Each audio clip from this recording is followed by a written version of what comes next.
Hello students of class 11, this is Karishma Pagani, your English teacher. We are continuing the second part of chapter 2, that is we are not afraid to die if we are all together.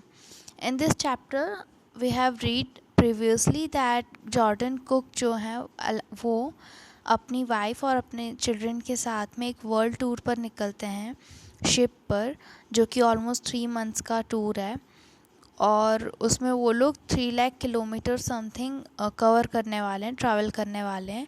लेकिन उनकी जो ship है wave walker, वो एक high Tide के कारण उसका balance dismiss हो गया, जिसके कारण वो टूट गई थी, डैमेज हो गई थी और उसकी वजह से शिप में लीकेज होने लगा, पानी भरने लगा। सो ये सब इंसिडेंट्स हमने पढ़े थे। So we are continuing the chapter. By the morning on January 3, the Perms had the water level sufficiently under control for us to take 2 hours rest in rotation. हमने देखा था कि वो लोग कंटिन्यूसली पंपिंग कर रहे थे, वाटर बाहर निकाल रहे थे और January 3 पे पम्प्स ने वाटर लेवल को सफिशेंटली कंट्रोल में कर लिया था। लेकिन रोटेशन में उनको पंपिंग तो करना ही था, क्योंकि जो पानी कंटिन्यूसली आ रहा था उसको तो बाहर निकालना ही था, लेकिन जो आ चुका था ऑलमोस्ट बहुत सारा वो बाहर कर दिया था। But we still had a tremendous leak somewhere below the waterline and on checking. So continuously water अंदर आ ही रहा था। I found that nearly all the boats' main rib frames were smashed down to the Nile. और suddenly उन्होंने check किया, Gordon Cook ने check किया कि boat की जो मेन फ्रेम्स होती हैं वो पूरी तरीके से स्मैश डाउन हो चुकी थी, पूरी तरीके से डैमेज हो चुकी थी। In fact, there was nothing to holding up a whole section of starboard hull except a few cupboard partitions. और पूरा जो starboard मतलब क्या, शिप का पूरा लेफ़्ट साइड वाला जो एरिया, लेफ़्ट साइड वाला वॉल होता है, उसको, उस होल सेक्शन को होल्ड करने के लिए सिर्फ कुछ कपबोर्ड पार्टीशंस ही बाकी थे। We had survive for 15 hours since the wave hit. उस वेव के हिट होने के बाद में 15 घंटों तक अभी तक सर्वाइव कर चुके थे वो लोग, कैसे न कैसे करके। But Wave Walker would not hold together long enough for us to reach Australia. लेकिन वेव वॉकर जो उनकी शिप थी वो इतना ज़्यादा होल्ड नहीं कर सकती थी वाटर की कैपेसिटी को कि वो ऑस्ट्रेलिया पहुंच पाए। I checked our charts and calculated that there were 2 small islands a few hundred kilometers to the east. और उस टाइम पे गॉर्डन कुक ने क्या किया, अपने चार्ट्स को चेक किया और कैलकुलेट किया कि 2 आइलैंड्स कुछ 100 किलोमीटर्स ईस्ट की तरफ हैं। One of them, Isle Amsterdam, was a French scientific base. तो ये आइल एम्स्टरडैम जो है वो कुछ 100 किलोमीटर्स पे एक आइलैंड है जो कि फ्रेंच साइंटिफिक बेस पर है। और only hope was to reach this pinpricks in the vast ocean. और उनका सिर्फ एक ही होप था कि वो इस पूरे ओशन में से इस पिनप्रिक तक पहुंच पाए। मतलब वो उनके लिए एक तरीके से, जैसे हम बोलते हैं डूबते को तिनके का सहारा, तो वो बन चुका था। But unless the wind and seas abated, so we could hoist sail, our chances would be slim indeed. लेकिन जब तक सीज़ में जो विंड है वो चलती रहेगी, हमारी सेल, उनकी जो बोट है वो आगे नहीं बढ़ पाएगी, तो उनके चांसेस कम हो रहे थे। The great wave had put our auxiliary engine out of action. और जो ग्रेट वेव आई थी उस वेव ने ऑक्सिलरी इंजन मतलब कि हेल्पिंग इंजन, एक जो स्पेयर में इंजन होता है, उसको भी आउट ऑफ एक्शन कर दिया था। On January 4, after 36 hours of continuous pumping के बाद में January 4 पे we reach the last few centimetres of water.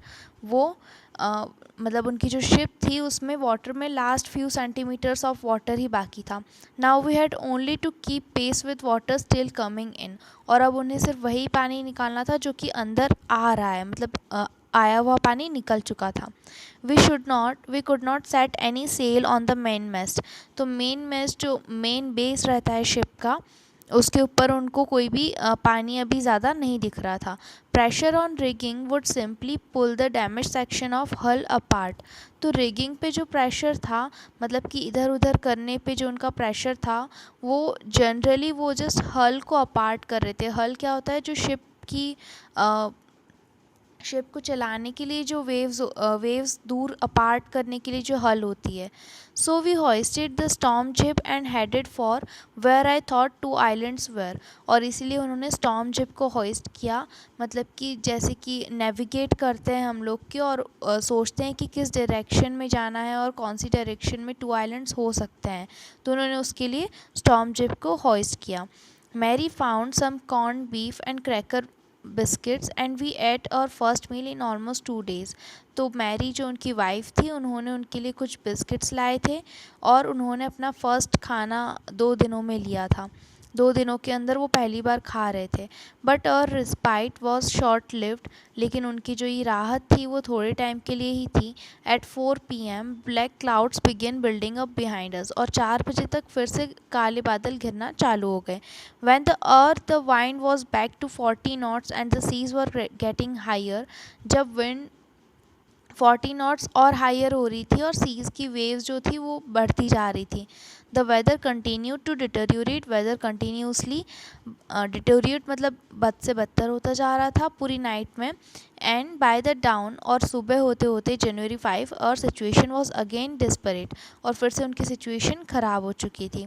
When I went in to comfort the children, John asked, Daddy, are we going to die? जब वो children को comfort देने के लिए उनसे बात करने के लिए गए, तो जॉन जो कि उनका सन था, उन्होंने पूछा, डैडी क्या हम मरने वाले हैं? I try to assure him that we could make it. और डैडी ने उनको अश्योर कराया कि हम कर लेंगे, हम लोग इस प्रॉब्लम से बाहर आ जाएंगे. But daddy he went on. लेकिन वो कंटिन्यूसली बोल रहा था that but daddy we aren't afraid of dying if we can all be together. हम मरने से नहीं डरते हैं अगर हम लोग साथ में हैं. You and mummy, Sue and I. Sue है उसकी sister.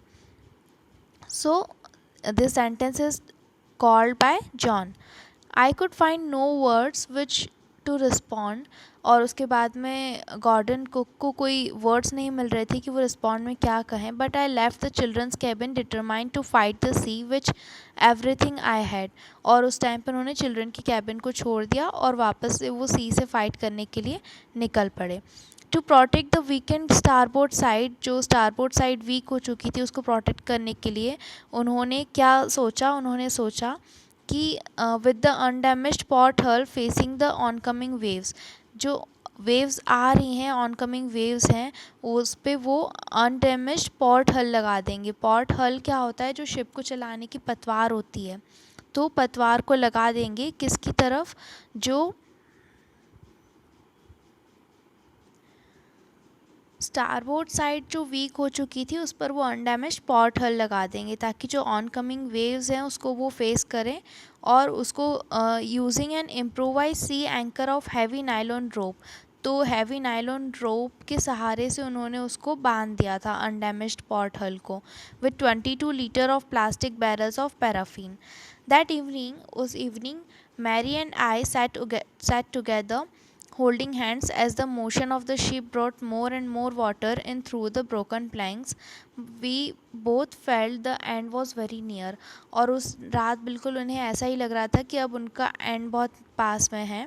But Wavewalker rode out the storm and by the morning of January 6, with the wind easing, I tried to get a reading on the sextant. और Wavewalker उस storm से भी निकल आया बाहर और January 6 मॉर्निंग में क्या हुआ कि विंड थोड़ी सी कम हुई, हवाएं चलना थोड़ी सी कम हुई और उन्हें सेक्सटेंट पर एक रीडिंग मिली. सेक्सटेंट क्या होता है स्टूडेंट्स? वो एक नेविगेशन का टूल होता है, एक इंस्ट्रूमेंट होता है जिससे नेविगेट करने में आसानी होती है. तो उस पर उन्हें एक रीडिंग मिली. Back in the chart room I worked on the wind speeds. और फिर से वो चार्ट रूम में गए और उन्होंने विंड स्पीड्स के बारे में पढ़ा. Changes of course, drift, current in an effort to calculate our position. और इन सब चीज़ों के बारे में पढ़ा ताकि वो अपनी पोजीशन को कैलकुलेट कर पाएँ. The best I could determine was that we were somewhere in 1,50,000 kilometres of the ocean looking for a 65 kilometre wide island. और मैं सबसे ज़्यादा वो यही डिटरमाइन कर पाए थे कि वो अभी तक 1,50,000 किलोमीटर्स आगे ओशन में हैं और वो 65 किलोमीटर वाइड आइलैंड के आसपास हैं. While I was thinking, Sue moving painfully joined me. जब वो ये सब सोच रहे थे तो Sue उनकी जो डॉटर है उन्होंने उसको ज्वाइन किया. The left side of her head was now very swollen and her blackened eyes narrowed to slits. और लेफ़्ट साइड जो थी स्यू के हेड की वो बहुत ज़्यादा स्वेल हो चुकी थी, उसकी आइज़ बहुत ज़्यादा ब्लैकन हो चुकी थी और पतली हो चुकी थी। और उन्होंने स्यू ने एक कार्ड दिया था अपने डैडी को। On the front she had drawn caricatures of Mary and me with the words, और फ्रंट में उन्होंने अपने मॉम डैड की ड्राइंग करी थी जिसमें उन्होंने वर्ड्स लिखे थे, here are some funny people, did they make you laugh, I laughed a lot as well. Inside was a message, और उस लेटर के अंदर एक मैसेज था, oh how I love you both, so this card to say thank you and that's hope for the best, somehow we had to make it. तो उसमें एक message क्या था कि I love you both, and ये card आपको thank you बोलने के लिए है, we hope for the best. I checked and rechecked my calculations, और फिर से गॉर्डन कुक ने अपनी कैलकुलेशंस को रीचेक किया। We had lost our main compass, जो उनका मेन कंपास था वो खो चुके थे, and I was using a spare which had not been corrected for magnetic variation. वो एक स्पेयर कंपास यूज़ कर रहे थे जो कि एक्स्ट्रा था, जिसमें उन्होंने करेक्ट मैग्नेटिक वेरिएशन पुट नहीं किया था।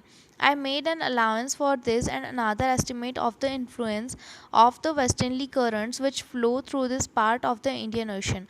और उन्होंने सिर्फ एक अलाउंस, सिर्फ एक सहारा लगा रखा था, एस्टिमेट लगाया था कि जिस तरीके की करंट्स बह रही हैं इंडियन ओशन में तो कौन सी डायरेक्शन कहाँ होगी। अबाउट 2 PM दिन के 2 बजे तक I went on deck and asked Larry to steer a course of 185 degrees. और वो लैरी जो कि एक शिप में चला रहे थे, जो शिप को चला रहे थे, उनके पास जाते हैं, उन्होंने बोला कि बोट को 185 डिग्रीज से स्टीयर कर लो, मतलब घुमा लो। If you are lucky, I told him with a conviction I did not feel he could expect to see the island at about 5 PM। और अगर वी आर लकी, अगर उनके एस्टिमेशंस ठीक हैं तो वो 5 बजे तक आइलैंड पर पहुंच जाएंगे। Then with a heavy heart I went below, heavy heart से वो नीचे जाते हैं, climbed on my bunk and amazingly dozed off, और फिर से वो थोड़ी सी राहत पाते हैं। When I woke it was 6 PM, जब वो नींद में से उठते हैं तो 6 बजे होते हैं। एंड ग्रोइंग डार्क, मतलब अंधेरा होता है। I know we must have missed the island and with the snail we had left we couldn't hope to beat back into westernly winds। और 6 बज रहे होते हैं तो उन्हें ऐसा लगता है कि शायद हमने आइलैंड को मिस कर दिया, और अब वो होप, आशा नहीं रख रहे थे कि इन वेस्टर्ली विंड से वो बच सकते हैं। At that moment a tousle had appeared on my bunk, can I give a hug, Jonathan asked. और उसी टाइम पर उन्हें एक बंक पे, मतलब कि जो उनका जॉन सन रहता है वो उनके पीछे से उन्हें डराता है और उनसे कहता है कैन आई हैव अ हग, क्या आप मुझे हक कर सकते हो। Sue was right behind him, और स्यू भी उनके पीछे रहती है। Why am getting a hug now, I asked John. Gordon Cook ने उनसे पूछा कि मुझे अभी ये हक क्यों मिल रहा है। Because you are the best daddy in the whole world and the best captain, my son replied. तो उनके सन रिप्लाई करते हैं कि आप बेस्ट डैडी हो पूरे वर्ल्ड में और बेस्ट कैप्टन हो। Not today John, I am afraid. और गॉर्डन कुक डरे हुए होते हैं तो बोलते हैं जॉन नॉट टुडे, अभी मैं डरा हुआ हूँ। Why, you must be. And Sue in a matter of fact of voice, तो स्यू कहती है कि नहीं, आप हो, आप बेस्ट डैडी हो। यू फाउंड द आइलैंड, आपको आइलैंड मिल चुका है। What, I shouted. Gordon Cook चिल्लाते हैं, सरप्राइज होते हैं। What, it's out there in front of us, they thrust as big as a battleship. और एक बैटल शिप के जितना बड़ा आइलैंड हमारे सामने है। I rushed on the deck and gazed with relief at the stark outline of Isle Amsterdam. It was only a bleak piece of volcanic rock with little vegetation and most beautiful island in the world. तो वो बाहर देखने के लिए जाते हैं। आइल, कौन सा आइलैंड था? आम्स्टरडैम। तो एम्स्टरडैम पे वो देखने के लिए जाते हैं। वो एक वॉल्केनिक रॉक का एक पीस होता है, रॉक का एक टुकड़ा होता है, ज़मीन का टुकड़ा होता है जिस पे थोड़ी सी वेजिटेशन थी और वर्ल्ड का सबसे ब्यूटीफुल आइलैंड था। वी एंकर्ड ऑफ शोर for the night and the next morning all 28 inhabitants of the island cheered us as they helped us ashore। तो इस तरीके से वो नाइट में ऑफ शोर जाते हैं, शोर पे मतलब किनारे पर जाते हैं, और नेक्स्ट मॉर्निंग तक वो वहीं पर रहते हैं। With land under my feet again, और फिर से वो अपने पैरों के नीचे ज़मीन को पाकर उनके जो थॉट्स रहते हैं वो बहुत खुश हो जाते हैं। चेयरफुल एंड ऑप्टिमिस्टिक, उनके पास वापस से आशाएं जगने लगती हैं। अंडर द डायरेस्ट स्ट्रेस, मतलब इतने ज़्यादा स्ट्रेस के बाद। एंड ऑफ मैरी, अब वो किसके बारे में सोचते हैं? मैरी, उनकी wife, who stayed at will for all those crucial hours, जो कि जो स्पिनिंग व्हील था, पाइप था जिससे पंप करके बाहर निकाल रहे थे पानी, तो वो मैरी के बारे में सोचते हैं जिन्होंने इतने घंटे तक पंप करके पानी को बाहर निकाला था, उनकी हेल्प करी थी। Most of all I thought of a 7-year-old girl, एक 7 साल की लड़की जो नहीं चाहती थी कि उसके मम्मी पापा उसकी हेड इंजरी के बारे में वरी करें, चिंता करें। विच सब्सिक्वेंटली टुक 6 माइनर ऑपरेशन, जिसको बाद में 6 माइनर ऑपरेशन हुए थे ताकि वो ब्लड क्लॉट स्किन और स्कल के बीच में जो है वो रिमूव हो सके। And of a 6-year-old boy who was not afraid to die, और फिर वो किसके बारे में सोचते हैं? अपने बेटे के बारे में जो कि मरने से नहीं डर रहा था। Students, we have completed this chapter, so perform your question and answer and keep studying.